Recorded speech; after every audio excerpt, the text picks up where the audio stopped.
ବିନା ପରମାତ୍ମାଙ୍କରେ ଏ ମନୁଷ୍ୟ ବଞ୍ଚିପାରିବ ନାହିଁ। ହଁ, ଏଇ କଳିଯୁଗରେ ଆଜିର ମଣିଷ ପରମାତ୍ମାଙ୍କୁ ଅସମ୍ମାନ କରି ନିଜକୁ ଶ୍ରେଷ୍ଠ ବୋଲି ଚିନ୍ତା କରିବା ସହିତ, ନିଜକୁ ଭଗବାନ ବୋଲି ଚିନ୍ତା କରିବା ସହିତ ସବୁ କହୁଛି ମୁଁ କରୁଛି ବୋଲି।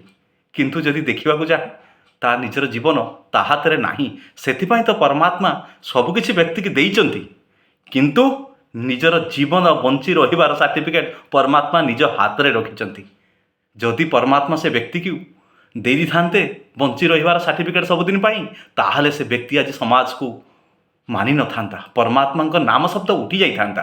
ଉଦାହରଣ ସ୍ୱରୂପ ଦାନ୍ତ ଛୋଟ ପିଲାବେଳେ ଉଠିଲେ କଷ୍ଟ ଦେଇଥାଏ, ବୃଦ୍ଧା ଅବସ୍ଥାରେ ବି ଯେତେବେଳେ ଦାନ୍ତ ଗୁଡ଼ିକ ଚାଲିଯାଏ ସେତେବେଳେ ବି କଷ୍ଟ ଦେଇଥାଏ। ସେ ଦାନ୍ତ ପରମାତ୍ମାଙ୍କ ଦ୍ୱାରା ସୃଷ୍ଟି, ଏ ଜଗତର କୌଣସି ବ୍ୟକ୍ତିଙ୍କ ଦ୍ୱାରା ସୃଷ୍ଟି ନୁହେଁ। ତେଣୁ ପରମାତ୍ମାଙ୍କୁ ଅସମ୍ମାନ କରିବା ଏ ସମାଜ ପାଇଁ ଦିନେ ଭାରି ପଡ଼ିବ।